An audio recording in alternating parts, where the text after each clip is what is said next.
"Hey, Blackie, go serve." The words cut through the grand ballroom of the Riverton Grand Hotel like a blade, echoing under the crystal dome. The chandeliers trembled faintly, as if they too felt the insult, scattering their light into shards across the marble floor. Laughter followed, sharp and piercing, striking straight at the heart of the woman they had mocked. Naomi Carter, 36 years old, stood beside the champagne tower in an ivory silk gown. No sequins, no diamond necklace, no badge of power. Nothing about her appearance revealed that she was, in fact, the center of it all.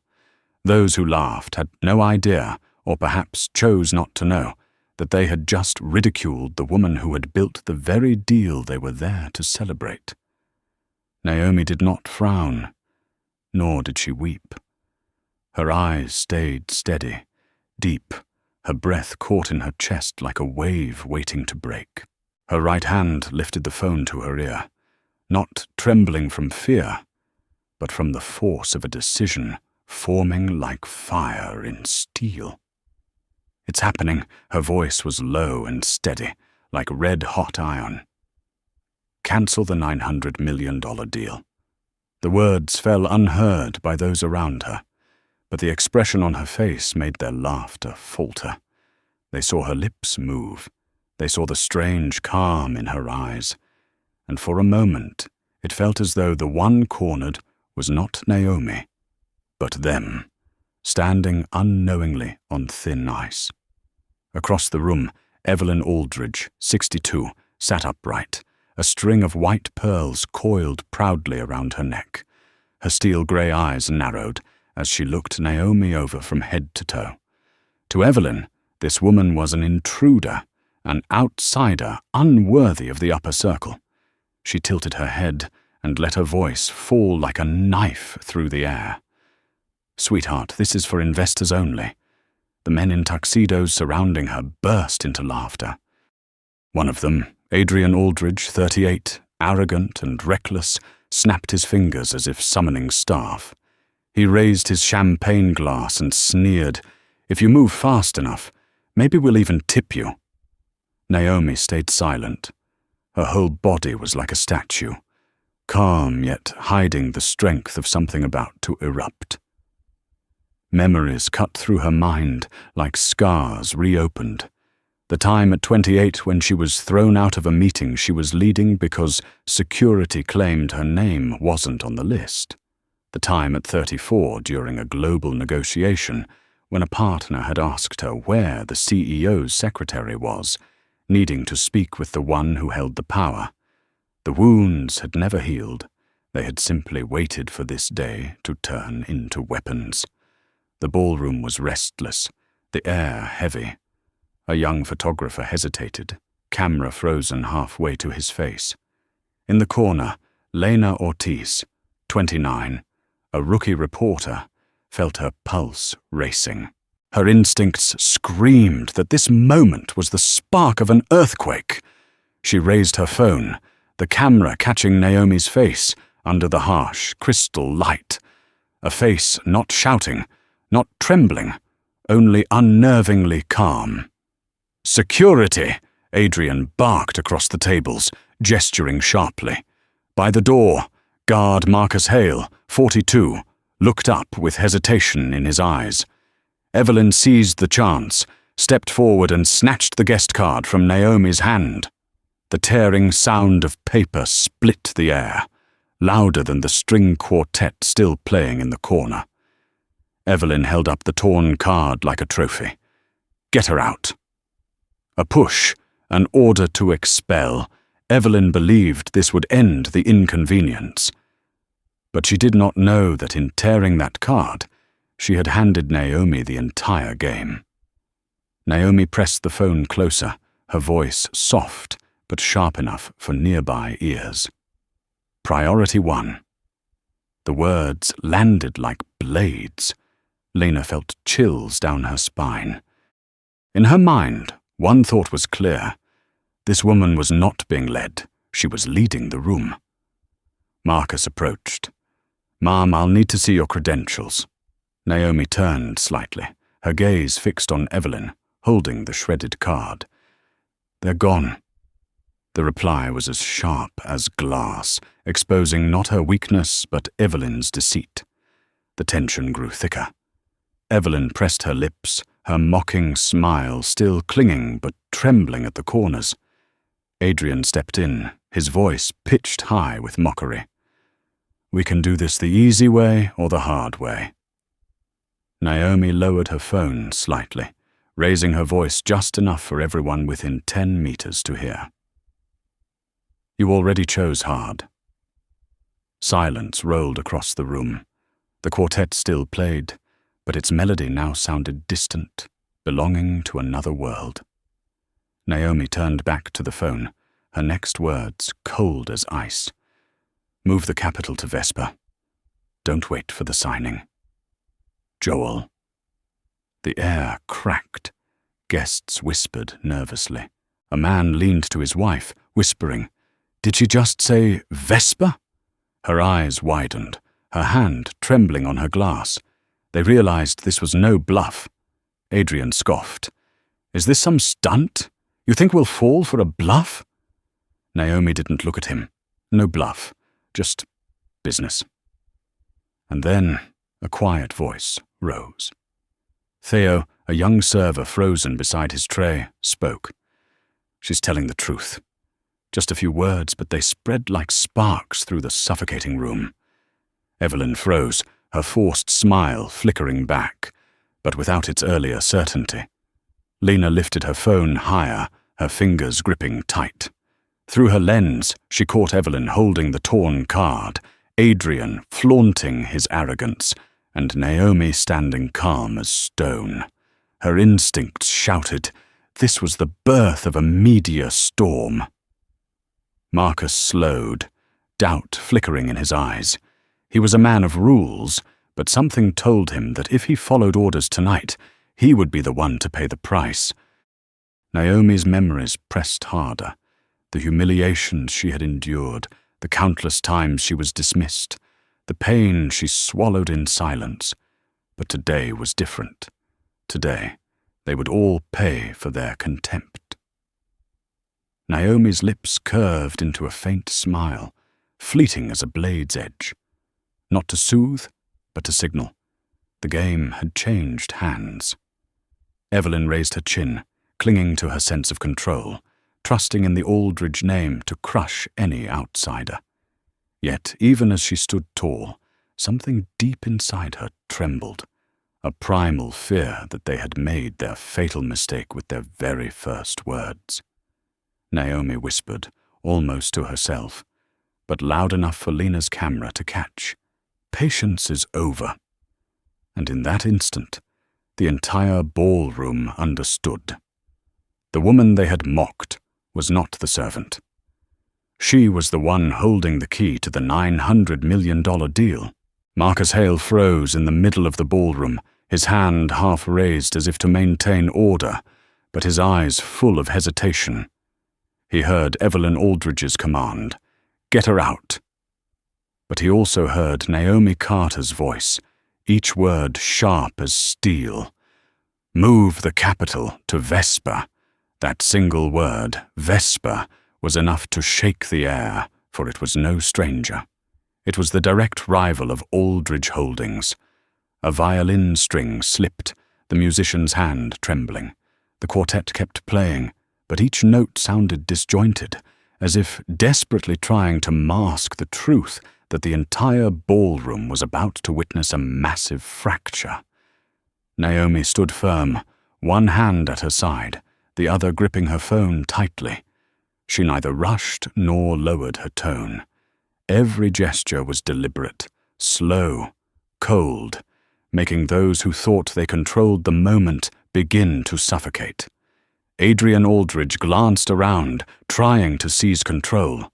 He raised his voice, aiming to dominate. "Which catering company are you with? If you're quick on your feet, you might still earn a tip from this table." The words landed like oil on fire. Some guests chuckled, others frowned. In the corner, Lena Ortiz lifted her phone higher, capturing everything, her eyes glowing with journalistic instinct. This was no longer a private moment, but a public reckoning. Evelyn stepped forward, her heels striking the marble floor with dry, echoing beats. She stopped right before Naomi, tilting her head, lowering her voice, but deliberately loud enough for many to hear. "Sweetheart, events like this are for investors who actually matter. People like you only waste time." Naomi didn't blink.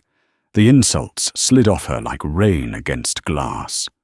Instead of reacting, she turned her gaze to Marcus, a look that made him realize with chilling clarity that if he laid a hand on her now, it would be the greatest mistake of his career. In the seats behind, murmurs had begun. A middle-aged man whispered, "She doesn't look like an outsider.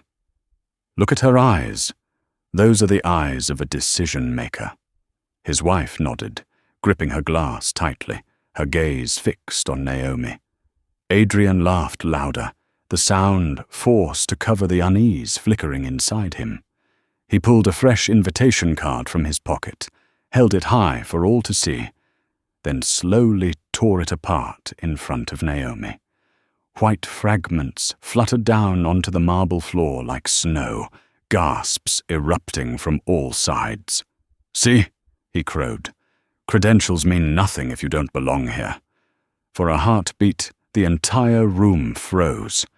Evelyn smiled cruelly, convinced this performance would crush any resistance. But she didn't know she had only added more evidence to Lena's recording. Lena's hands trembled, but her camera stayed fixed, catching Evelyn holding up the torn scraps like a trophy, catching Adrian's smugness, and most of all, catching Naomi standing still, her eyes cold and bright like blue flames, utterly unshaken. Naomi lowered her phone slightly, her voice carrying clearly, "You already chose hard."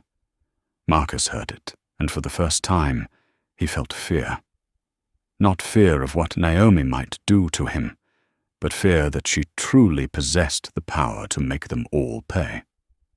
Instinct held him back, stopping him from taking another step. In that thick silence, a small but steady voice rose. It was Theo Nguyen, the young server still holding his tray of drinks. He looked straight at Adrian, his voice trembling slightly yet firm. "She's telling the truth." The words fell into the heavy silence and rippled outward like waves. Evelyn faltered, her smile cracking. Adrian glared at Theo, but the damage was clear. When subordinates dared to speak, it was a sign that power was slipping away. Naomi's lips curved faintly. Just for an instant, but Lena caught it. The plot twist was ripening, the young reporter thought, her heart pounding faster. Evelyn drew a deep breath, struggling to recover, turning to Marcus and ordering once more, "Remove her." "Now." Marcus swallowed hard. In his ears, two commands tangled together. Evelyn's direct order, the command of the most powerful woman in the room, and Naomi's invisible authority, a weight that needed no shouting. He knew that one wrong move would cost not just his job, but his career and his honor. Naomi lifted her phone again, her voice clear. Phase 2. In motion. No one knew what Phase 2 meant, but everyone felt it. Something had begun, and it would not end with a simple argument at a gala. The quartet faltered, their strings breaking rhythm. The chandeliers cast fractured light across every face, Adrian straining to look composed, Evelyn pale for a fleeting moment, Marcus standing shackled by doubt, Lena filming with unblinking eyes, Theo biting his lip as he gripped his tray. In that suspended moment, Naomi locked eyes with Evelyn, her voice lowered, but resonating through the hall. "One last time. Are you certain you want me removed?" Evelyn clenched her teeth. "Absolutely." Naomi lowered her phone slightly, her gaze steady. A silence spread like frost across the room, and suddenly everyone realized that Evelyn's words were not a command for security, but a sentence upon the Aldridge family itself. Because the woman they were trying to force out of those doors was the very one holding the $900 million deal they so proudly claimed as theirs. The room froze after Evelyn's resolute answer. Absolutely. That single word did not fall like an order, but like a sentence, and it was not passed upon Naomi Carter, but upon the Aldridge family itself. Naomi did not blink. Her right foot shifted, not backward but forward, a small step that sent ripples through the circle around her. Evelyn flinched, Adrian's face tightened, Marcus stopped in place, his hand hanging mid-air as though restrained by an invisible force. "Proceed to phase 3, Naomi said into the phone, her voice chillingly calm. On the other end, Rhea Collins, her loyal chief of staff, answered crisply, "Understood. Legal is on the line. Capital transfer in progress." The words rang out clearly, enough for those nearby to hear. Adrian laughed, but his laughter cracked midway, like crystal fracturing under pressure. "Phase 3? What is this? A game?" For the first time all evening, Naomi turned her gaze on him. Her eyes glowed not with anger, but with certainty. Not a game. An audit. The word audit dropped like a weight onto the marble floor, heavy and immovable. Whispers erupted, swelling like a hive of bees.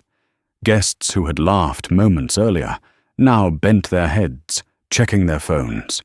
Some even rose from their seats, edging closer to hear better. Lena Ortiz tilted her camera, her heartbeat pounding like a drum. She filmed everything, from Naomi illuminated under the chandelier to the growing panic on Evelyn's face. She whispered to herself, "If this is a game, Naomi Carter is the only one moving the pieces."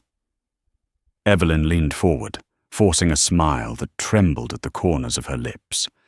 "This woman is trying to humiliate my family at a public event," she declared, desperate to pull sympathy from hesitant guests. Naomi's reply was soft as a breeze, yet sharp enough to pierce every mask in the room. "No. I'm just letting your actions speak louder than I ever could." Marcus swallowed, his throat dry. He had witnessed countless commotions at lavish events, yet never anything like this. A woman who did not scream, did not fight with her hands, but shook an entire room with only a few words. Near the champagne tower, Theo Nguyen leaned toward a colleague and whispered, "She's in control. Look at her. She hasn't moved an inch unless she chose to." In Naomi's ear, Rhea spoke again. "Corporate has flagged Aldridge Holdings' portfolio for breach of good faith in negotiations. Do you want me to loop in Vesper's team now?" Naomi swept her eyes across the ballroom, noting the countless phones lifted to record, the tiny red lights blinking like hundreds of watching eyes. "Yes," she answered softly. "Make it loud." The phrase cut through the air like a surge of electricity. Adrian let out a shaky laugh, clinging to his fading confidence. "Even if you had the power, no one cancels a $900 million deal mid-gala. That's not how the world works." Naomi turned, the lights catching her face, carving every line with proud clarity. "That's exactly how my world works." In that instant, a shiver ran down Evelyn's spine. She had always believed the power of the Aldridge family was unshakable, that women like Naomi would forever remain shadows at the edge of her soirees. But Naomi's gaze tonight said otherwise. She was not asking for a place. She was claiming the room had always belonged to her. Lena drew in a sharp breath. Her eyes stayed locked on the lens as she whispered, I think we're all about to find out. Marcus stepped back slightly, his instincts warning him that advancing further meant plunging into an abyss. He looked at Evelyn, then at Naomi, and finally lowered his eyes. Inside him, the scales had tipped completely. Naomi lowered her phone, her voice ringing out like a bell. "You've called me a fraud. You've torn my credentials. You've tried to remove me from a deal I built. And through all of it, I've been patient." She stepped forward, narrowing the space between her and Evelyn to barely half a meter. "Patience is over." At that moment, Ria's voice returned through Naomi's earpiece. All parties notified. Press statement drafted. "You're clear to proceed." Naomi's lips curved into a thin smile, sharp as a blade. "Good. Let's end this." The room held its breath. The musicians stopped, bows frozen mid-air. Every eye turned to Naomi as she stepped into the center, each heel strike against the marble echoing like a countdown. "You've spent the last 15 minutes treating me like I wandered in here by mistake," she began, her voice resonant without a microphone. "You've accused me of fraud. You've called security. You've destroyed my credentials in front of 200 witnesses." Adrian crossed his arms, his forced smile frozen. Evelyn gripped her clutch so tightly, her nails cut into her skin. The entire ballroom was silent, waiting for the final blow. Naomi paused, her eyes razor-sharp, her tone dropping low to make space for the truth to explode. "And the entire time, you never once asked my name." The silence was suffocating. Then Naomi drew in a deep breath, her voice clear and commanding. "I am Naomi Carter, CEO of Atlas Global, architect of the very deal you were celebrating tonight, the $900 million Aldridge acquisition." She stopped, then delivered each word like a hammer. "I built it, I funded it, and I just gave it to your competitor." The sound struck like thunder, exploding inside the ballroom. Evelyn staggered, her lips moving but no words emerging. Adrian stumbled back, his eyes wide with panic. Guests gasped, some dropping their glasses, crystal clattering against marble. From the back row, one man could not contain himself. He clapped once, loud and sharp, like the firing of a gun. Another joined, then more, until applause spread like wildfire, devouring the Aldridges' forced smiles. Phones lit up with push notifications. Eyes darted to screens, reading the headline that ripped away every mask. "Whitmore, Aldridge deal collapses. 900 missed us, redirected to Vesper Group. Effective immediately." Lena swung her camera just in time to capture Evelyn's shoulders collapsing, the pearls around her neck gleaming like fractured chains. Naomi turned, her voice low but resounding. "I didn't need to raise my voice. I didn't need to call the press. You did the work for me. All I did was let you be seen." The room stood frozen. Evelyn Aldridge remained on her feet, but under the chandelier, the world no longer belonged to her. It had shifted into the hands of the woman she had once dismissed. The sound of notifications echoed through the room like funeral bells tolling for a fallen empire. Faces tilted down toward glowing screens, then lifted again with eyes wide in disbelief. The news had already escaped the confines of chandeliers and red carpets, spreading beyond the gala. The outside world now knew the $900 million deal had collapsed. Evelyn Aldridge tried to regain her footing. She clenched her clutch so tightly that veins rose on her hand, then barked sharply. "She's bluffing! This is a stunt!" But at that very moment, an investor in a navy suit leaned to his companion and whispered, "Check your phone, it's confirmed. Aldridge just lost $900 million. The whisper spread like wind through dry grass, each repetition another spark consuming the Aldridge name.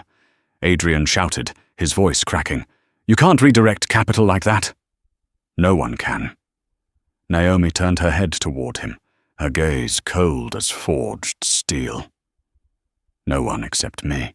Amid the murmurs, a derisive laugh broke out from the back, not mocking Naomi, but mocking the Aldridge's arrogance.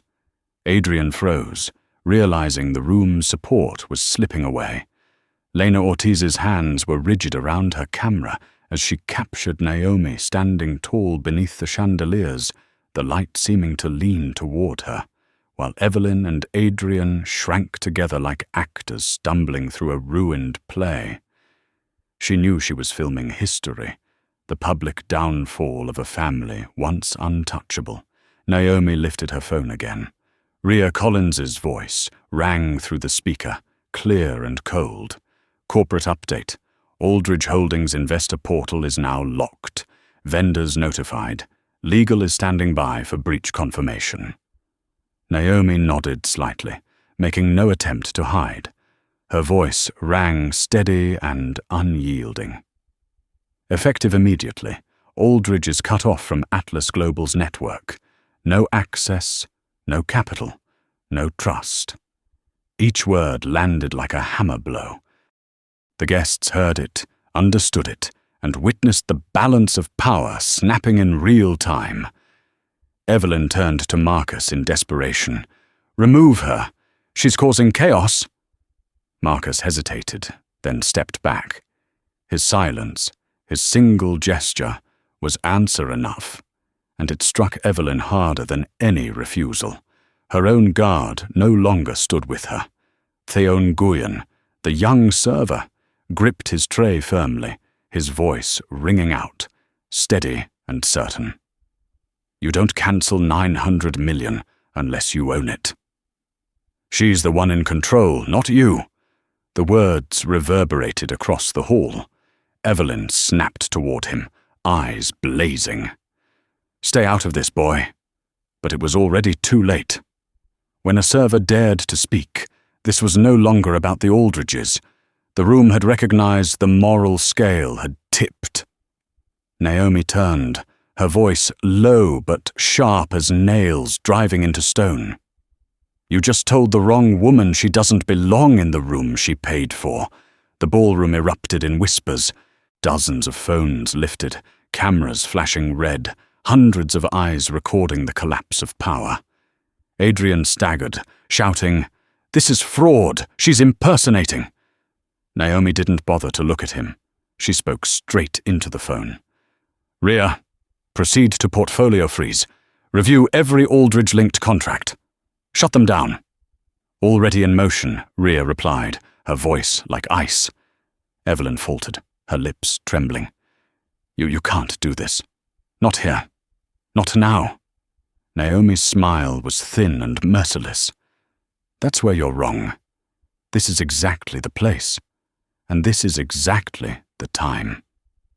Marcus felt fear and release flood through him at once.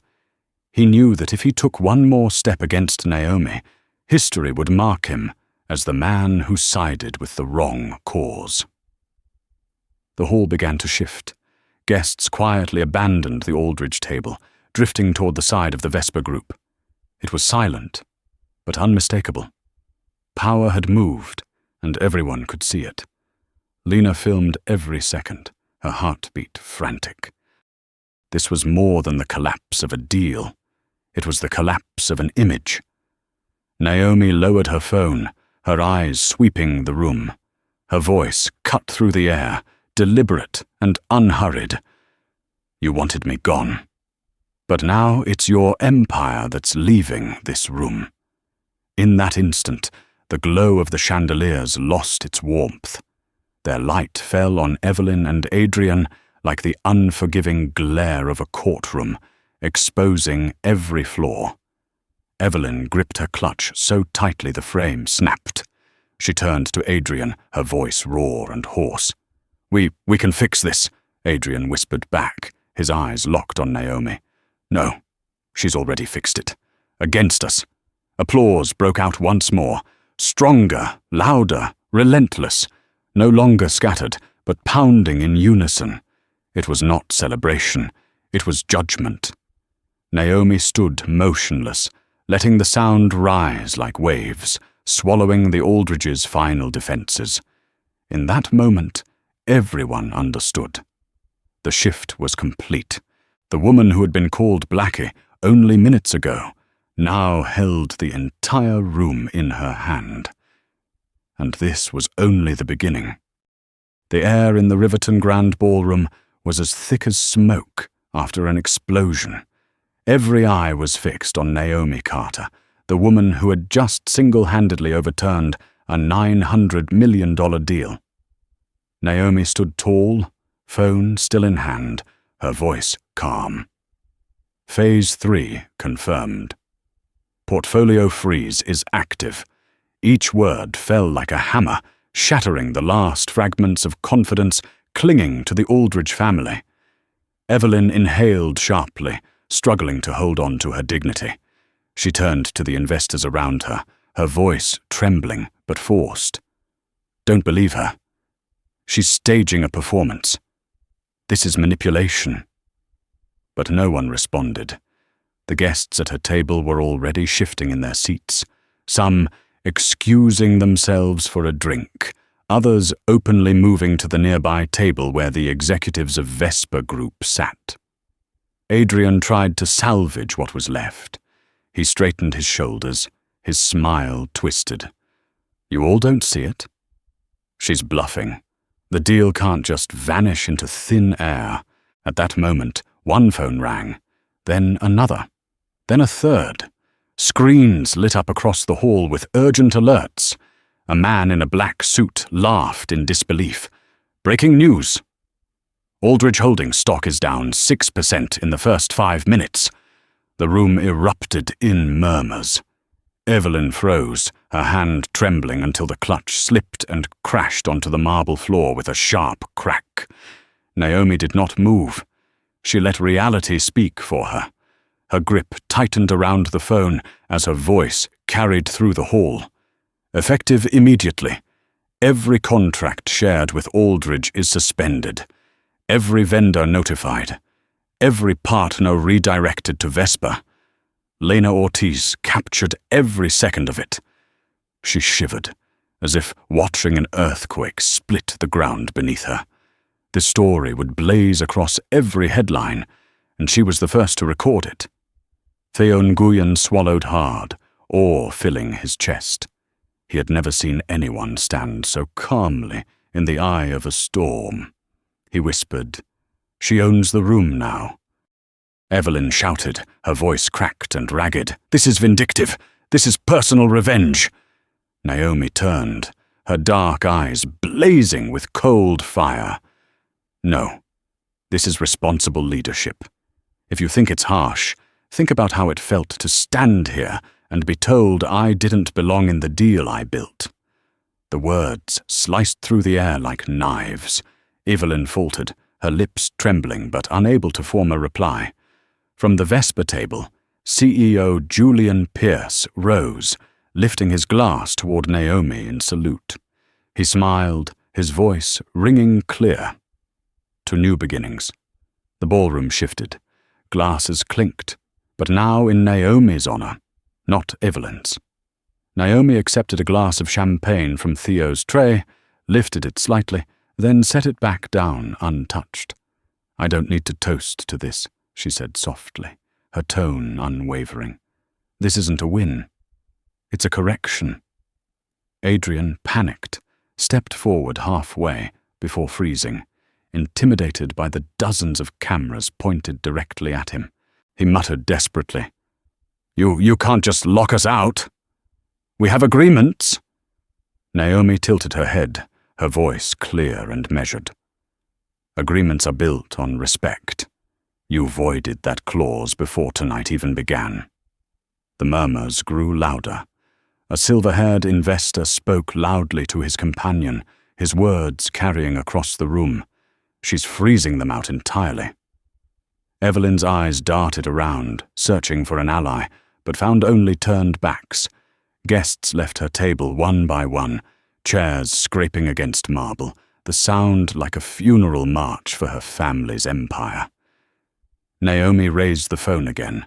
"Ria, initiate press release. Word it as a values decision. Make it clear, Atlas Global does not partner with people who humiliate others in public." "Draft sent. Press notified," Ria replied instantly. Evelyn looked drained, her shoulders collapsing as if hollowed out. Adrian searched for escape, but every gaze turned his way was laced with contempt. Lena captured it all, Evelyn's trembling hands clawing at the air, the lens sealing the image of a dynasty's downfall. Naomi stepped forward, her voice ringing like a church bell, signaling the end of an era. "This conversation is over, and so is your claim to my time." The hall fell silent, the only sound the pounding of hearts. Then applause erupted, not scattered, but united, powerful, relentless. Naomi turned toward the exit, the chandelier light wrapping around her like a halo. Each step echoed like a triumphant drumbeat on the marble floor. Evelyn and Adrian stood paralyzed at the center, their pearls and tuxedo now nothing but costumes from a failed play. Marcus Hale stepped back quietly, his eyes following Naomi with silent respect. He knew he had just witnessed the turning of an entire industry, perhaps an entire era. Theo Nguyen whispered again, this time not just to himself, but as if to all who could hear. "She doesn't just belong in the room, she built it." And as the ballroom doors opened, the roar of the city poured in. Naomi Carter walked forward, as if the world itself was making way for her. Left behind were only scraping chairs, clattering glasses, and the trembling shadows of the Aldridge family, facing for the first time in decades a downfall they could not escape. The crystal doors closed behind Naomi Carter. The noise of the ballroom vanished instantly, replaced by a long, quiet corridor where the golden lights cast her reflection step by step onto the marble floor. Naomi did not look back. She knew that behind her, Evelyn and Adrian Aldridge were crumbling under the weight of the stairs and the cameras. But the real battle was not over. It had only just begun. Rebecca Collins, Chief of Staff, 41 years old, was already waiting with 2 assistants. Her hands clutched a tablet, its glow illuminating her stern face. "Press releases live. Vendors are already responding. Harlow and Vesper execs are ready in the conference suite." Naomi gave a slight nod, her expressions unreadable. To her, victory in the ballroom was only the opening move. What she wanted was not a single humiliation for the Aldridges, but a long sentence that would keep their family buried for good. The elevator carried them down to the basement, where a conference room had been prepared. No chandeliers, no champagne flutes, only glass walls, a long walnut table, and market graphs flickering across large screens. In stark contrast to the gala's opulence, here there was no audience, only those who held the power to reshape empires. Naomi sat at the head of the table, the city's light streaming through the high glass panels, casting her face in a golden glow. To her left, Rebecca placed the tablet on the table, scanning reports swiftly. To her right sat 2 executives from Vesper Group who had been waiting. Julian Pierce, 58, silver hair neatly combed, and Elena Moreau, 45, a CFO with eyes sharp as blades. Julian leaned back, his hands clasped. He smiled, his deep voice deliberate. "You gutted their biggest acquisition in less than an hour. The Aldridges won't recover from that in a decade." Naomi lifted a cup of coffee, took a small sip, and set it down. Her tone was calm, void of excitement. A single humiliation doesn't end an empire. We need to make sure they can't rebuild off someone else's capital. That means tightening every shared vein of their network. Rebecca slid a document across the table. This is a list of shared vendors, partners, subcontractors between Atlas Global, Vesper, and Aldridge. We've reached out to 60% already. By morning, 80% will have alternative contracts signed. Aldridge supply lines will be bleeding. Elena tapped her pen against the table, eyes glinting. And the other 20%? Naomi set the cup down, motioning for Rebecca to respond. Rebecca answered promptly. We're preparing bridge financing for them. Once they accept, Aldridge is out. Julian chuckled, low and dangerous. You're going for a clean break. Naomi locked eyes with him. I'm going for a permanent one. Silence settled over the room, broken only by the hum of the air conditioning. Naomi knew that for people like the Aldridges, losing a major deal was not the end. They could lean on reputation and connections to rebuild if they still had capital and partners, which was why her strike had to sever every exit. Rebecca glanced at her screen, then smiled. Investor Coalition just confirmed. 200 million pulled from Aldridge's projects as of tonight. Elena raised an eyebrow. That's brutal. They'll be on life support by Monday. Naomi's reply was immediate, cold as ice. Good. That's exactly where they belong. Julian nodded, his eyes reflecting both admiration and caution. Most people would have settled for walking out of that ballroom with a moral victory. You're turning them into a cautionary tale. Naomi didn't smile. Moral victories are for applause. I want results. Her words deepened the silence once again. Julian leaned back, studying her, as if assessing a far more dangerous ally than any rival. Rebecca tilted her head slightly, her voice steady. Do you want legal to review their trademark and patent filings? Naomi twirled her pen slowly, her eyes flashing with cold determination. Yes. Anything aligned with our portfolio, we buy. If it doesn't, we tie it up long enough that they can't use it. Elena let out a low whistle, her eyes gleaming. Aggressive, very aggressive. Naomi's response came without hesitation. Necessary. On the large screen at the end of the room, numbers flickered. Aldridge Holdings lost another 3% in just 15 minutes. News spread like wildfire. Financial outlets, investment blogs, even Twitter exploding with the hashtag Atlas Prevails. Rebecca took a short call, then nodded. Press is framing it as an industry-wide reckoning. Zero tolerance for misconduct. Your name is trending, Naomi. Naomi sat in silence for a moment, her eyes fixed on the city outside the glass. She did not need trending. What she needed was for her message to carve deep into the mind of every executive and investor. Never mistake my quiet presence for weakness.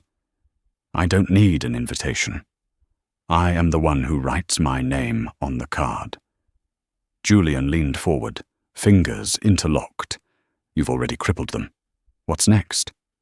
Naomi turned back, her gaze unwavering. We don't just cripple, we erase. In the stillness of the room, her words rang like a curse. Rebecca noted them quickly, her eyes shining with resolve.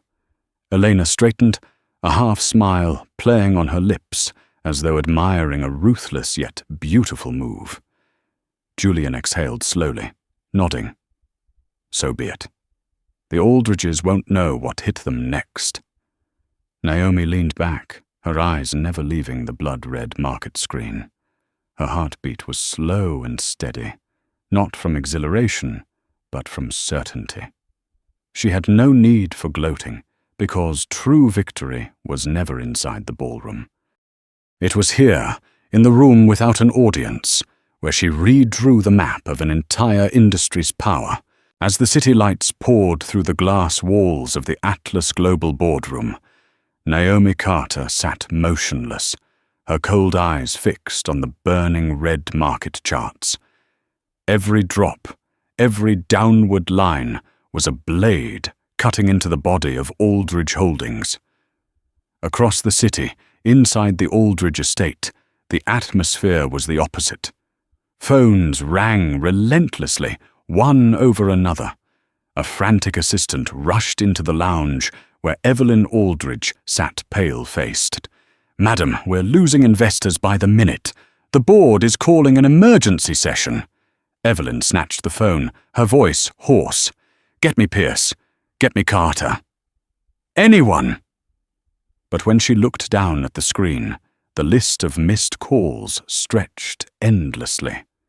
Names that had once been allies now refused to answer. The world no longer picked up for her. Meanwhile, at Atlas Global headquarters, Naomi spoke directly to Rebecca. "Loop in our legal. File injunctions against every Aldridge-related IP and licensing deal. If it's valuable, we own it. If it's not, we block it." Rebecca typed swiftly on her tablet, eyes glowing. "Already contacting 3 firms. They'll be tied up in court for years." Naomi gave a small nod, then turned to Julian Pierce of Vesper. "You wanted leverage? Here's your chance. Pick up their subcontractors before they realize they're free agents. Offer better terms. Lock them down." Julian's seasoned smile spread slowly. "Consider it done. By morning, Aldridge will have no suppliers left." Elena Moreau, Vesper's CFO, scanned the latest reports. Their stock is in free fall. If this continues, they'll trigger automatic halts. That'll spook what's left of their coalition. Naomi twirled her pen, her voice icy. "Let them freeze. Fear is part of the lesson." Back at the Aldridge estate, Adrian jumped to his feet, shouting into the phone. "We can fix this. We can renegotiate with Atlas." But the line gave him nothing but a busy tone. He slammed the phone down, roaring. "She's destroying us!" Evelyn stared at her son, her eyes bloodshot. "No, Adrian. We destroyed ourselves the moment we underestimated her." The television blared with a breaking news bulletin.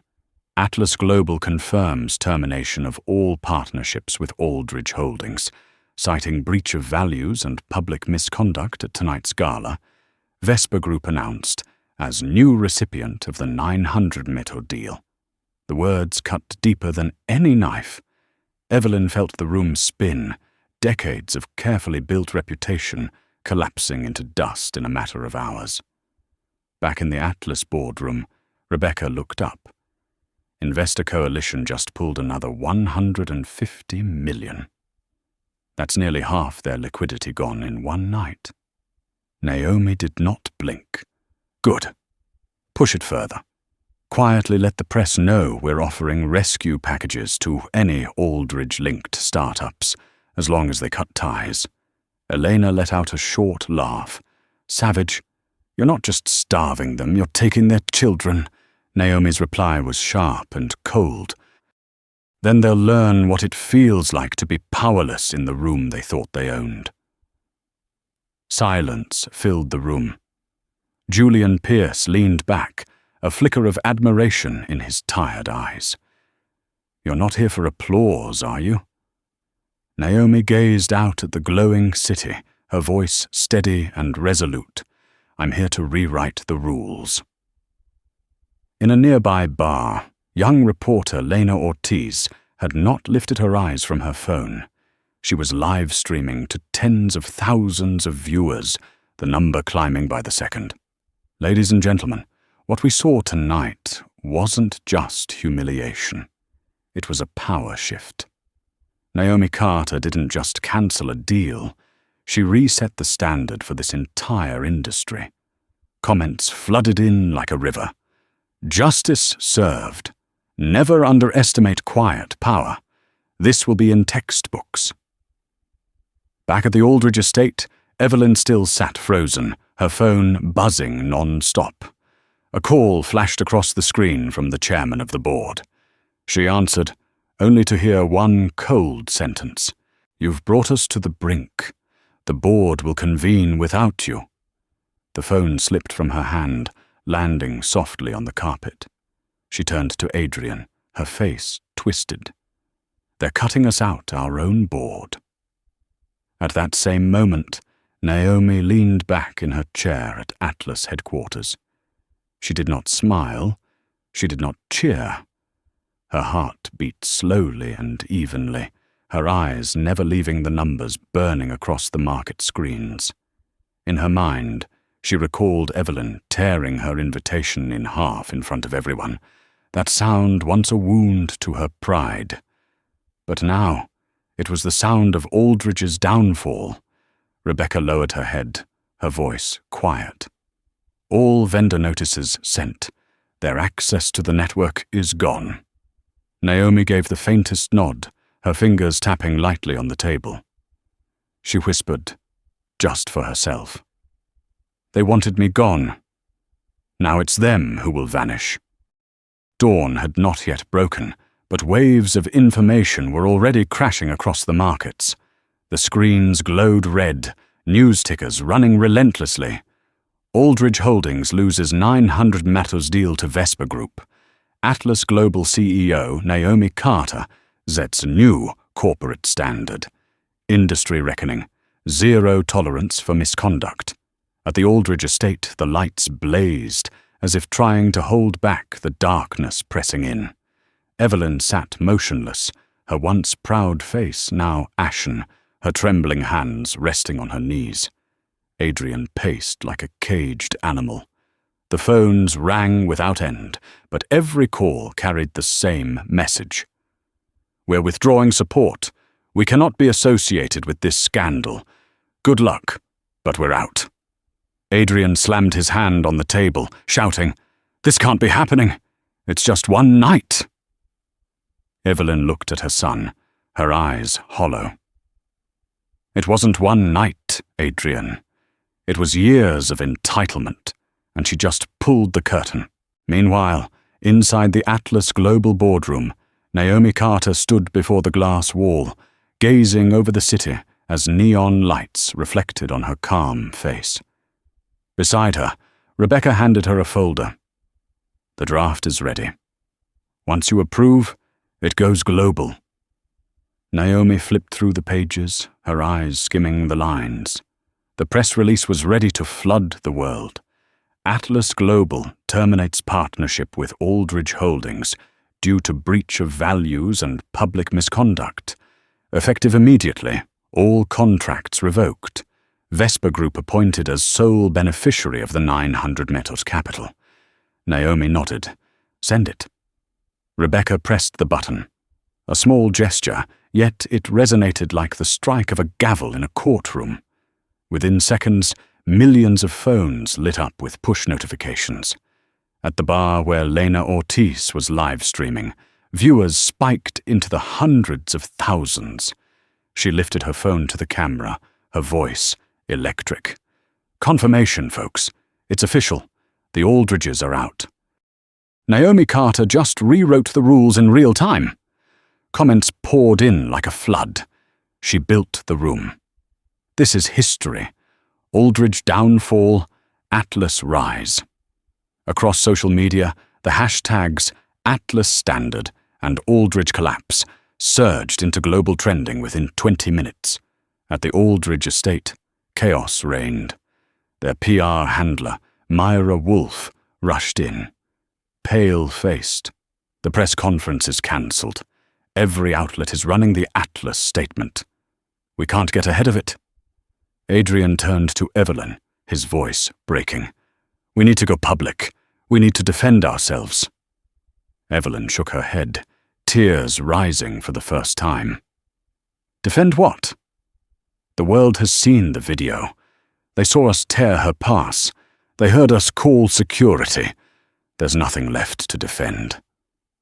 Back at Atlas Global, Julian Pierce of Vespa sat quietly, coffee in hand. He studied Naomi, then nodded. "You didn't just win a deal. You've established dominance. Investors will think twice before crossing you. Naomi did not smile, her gaze fixed on the horizon. It's not about fear, it's about values. Tonight, the industry learned that disrespect has a cost, and it's a cost no one can afford. Rebecca checked her tablet, then looked up. Breaking update. Aldridge stock halted, down 20% in less than 2 hours. Gasps spread across the room.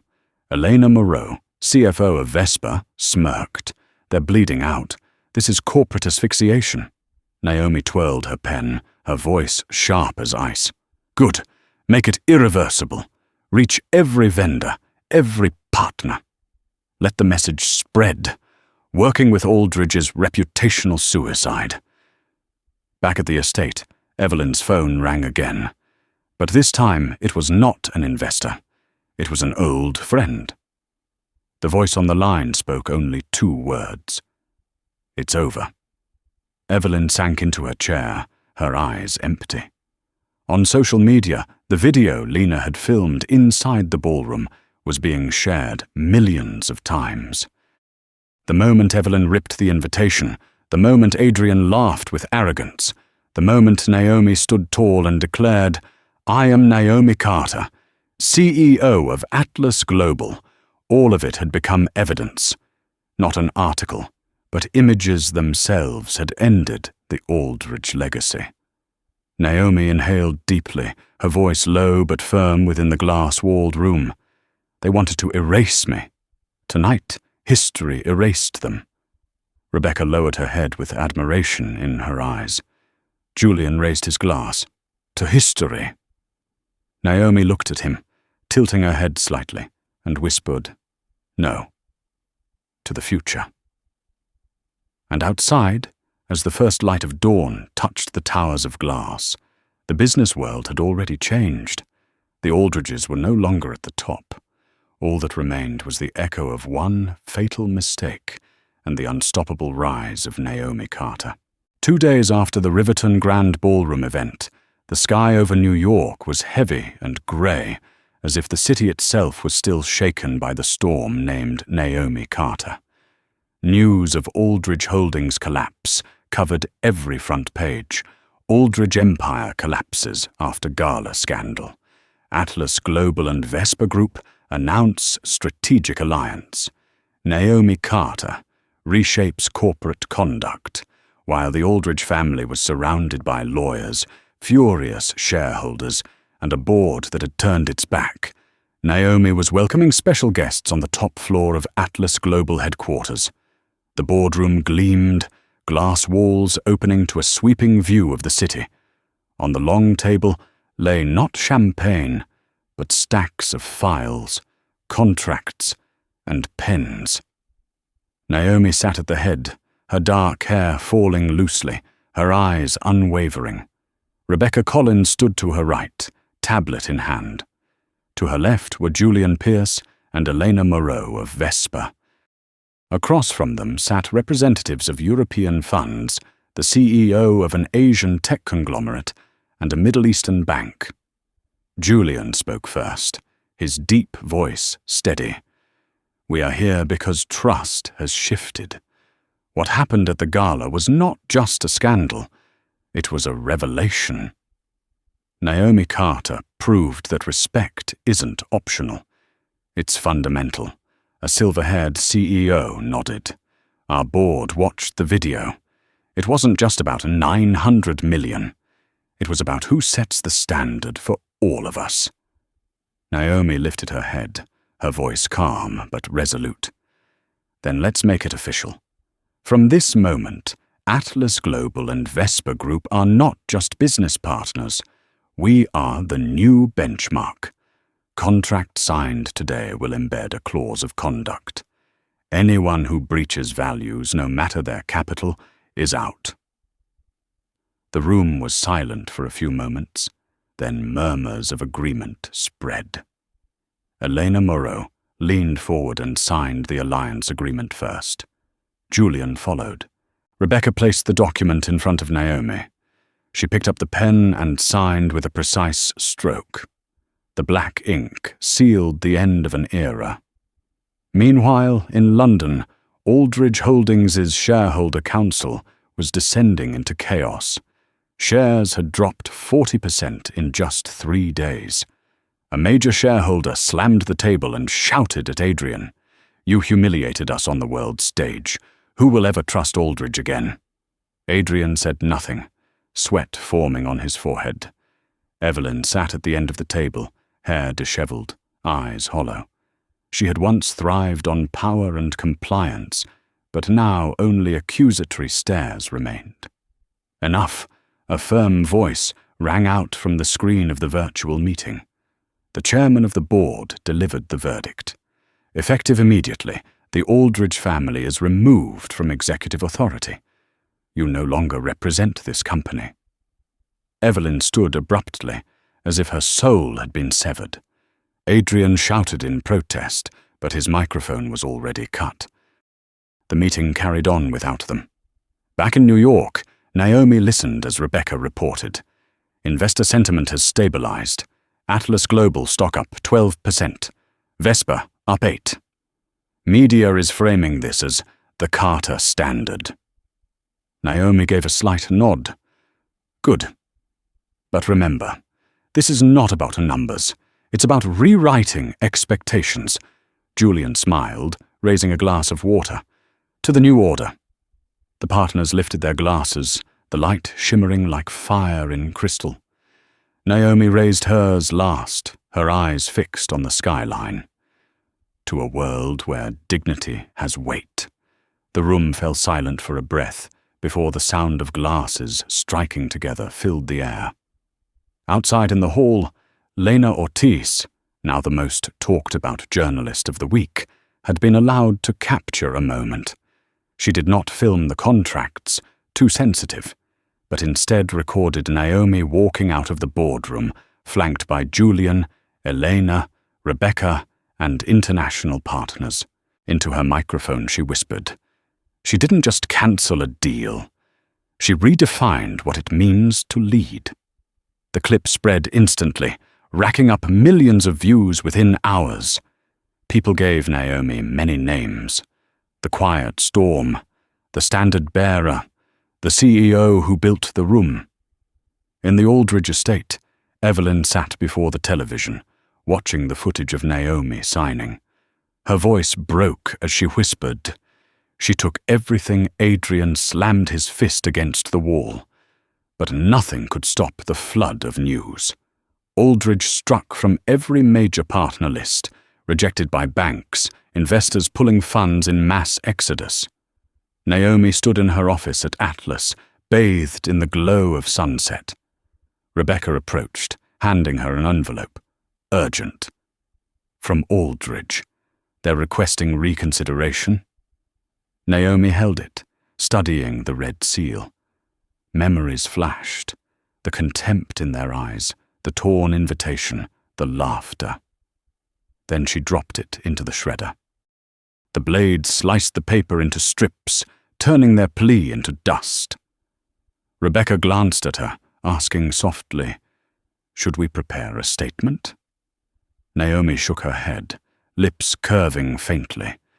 The statement's already been made. The last light of the day poured over the building, etched with the name Atlas Global, each letter a permanent mark. And in that moment, one truth echoed across the world. The Aldridges had been erased from the board. Naomi Carter had not just won a battle. She had redefined the entire game. The golden light of sunset covered the glass towers of New York. In the highest office of Atlas Global, Naomi Carter stood before the wide window, her hands in her vest pockets. Beneath her, the city glowed like a giant chessboard. But to Naomi, that board was already under her control. Rebecca entered quietly and placed a tablet on the desk. "News coverage summary," she said. Headlines scrolled across the screen. The Carter Standard. Dignity as corporate currency. Atlas Global reshapes global business ethics. From humiliation to historic victory. Naomi glanced briefly, her eyes steady. To her, victory did not feel like applause, but like the quiet certainty of a deep river after the storm. Across the ocean, international halls echoed with debate. CEOs, politicians, and scholars discussed the Carter Standard. Some called it a moral revolution in business. Others admitted it forces us to rethink how we treat people at the negotiation table. Naomi listened as Rebecca reported. Vesper deal is finalized. European partners on board. Asian investors confirmed. Middle Eastern funds aligned. Atlas Global has secured the strongest coalition in its history. Julian Pearce sent a message. Welcome to the new era. You don't share the stage, you own it. Naomi didn't reply. She simply lifted her coffee, inhaled the aroma, her eyes distant. In her mind, the images of that gala night returned. Evelyn Aldridge tearing the invitation, Adrian laughing in contempt, Marcus hesitating, Theo speaking up, Lena filming. All those pieces created the moment of destiny. In the press, Lena Ortiz's article was going viral. She never raised her voice. Throughout the humiliation, Naomi Carter never shouted, never begged. She stood tall, spoke little, yet shifted the balance entirely. In a world accustomed to loud displays of power, she proved that true strength lay in steadiness, in the ability to make opponents reveal their own faces. The article was shared millions of times. Comments flooded in. Respect is the real currency. She built the room. Leadership redefined. At the Aldridge estate, darkness lingered. Evelyn sat alone in the vast lounge, her pearl necklace glinting faintly in the dim light like broken chains. Adrian had vanished, running from the glare of the media, but both knew they were erased from the board, not only stripped of a deal, but of power, credibility, and legacy. Meanwhile, Naomi approached her desk, where a thick envelope lay untouched. The red seal bore the Aldridge crest. Rebecca had placed it there that morning. Urgent. Request for reconsideration. Naomi looked at it briefly, then gave a faint smile. She picked it up, walked straight to the shredder waiting in the corner. Without hesitation, she dropped it in. The blades sliced through the papers, shredding them into ribbons. Evelyn could write thousands of defenses. Adrian could beg for countless chances. But to Naomi, the past had already shaped the present. And the present was unforgiving. Rebecca stepped forward and asked softly, "Press is requesting a statement. Tomorrow morning. Should I schedule it?" Naomi turned, her eyes calm, a rare serenity shining through. "No, the statement has already been made." Silence filled the room. Rebecca nodded and withdrew. Naomi returned to the window. The city beyond was slipping into night, its lights blooming brighter. On the top of a tower, the Atlas Global logo glowed, radiant and proud. She smiled, not the smile of someone who had won a single battle, but of someone who knew her name was carved into history. She whispered, as if to herself, but also as a message to anyone watching. I didn't need to prove I belonged in the room. I built the room. Outside, the night wind carried away the remnants of an old era and ushered in a new one, where power was not measured only by numbers, but by how one defended dignity, both their own and that of the industry they represented. Naomi Carter had not only won a deal, she had rewritten the rules of the game. The story did not end with applause in the ballroom, nor with the burning red numbers on the stock market. It ended with an undeniable truth. Dignity is worth more than any contract, and respect is the most powerful currency in business. Naomi Carter proved that you do not need to shout to be heard. Sometimes it is calmness, steadfastness, and the ability to stand tall in the face of contempt that becomes the weapon strong enough to shake an entire system. The Aldridge family may have owned wealth, connections, and reputation, but they forgot one thing. True power does not lie in display, it lies in how you treat others. And that very contempt became the self-written sentence that destroyed their empire. Naomi did not just cancel a $900 million deal. She rewrote the rules, forcing the world to recognize a new standard. No one has the right to stand above another person's dignity. And what about you? If one day you were looked down upon because of your appearance or your status, would you bow your head in silence, or would you stand tall, like Naomi, and turn that moment into the turning point that changes everything? Share your thoughts in the comments below. Don't forget to hit like to spread the message, and subscribe so you won't miss the stories to come, where we continue to expose arrogance and affirm that fairness is not a privilege, but a right that must be protected. Because sometimes the person who changes the world is the very one who was once underestimated the most.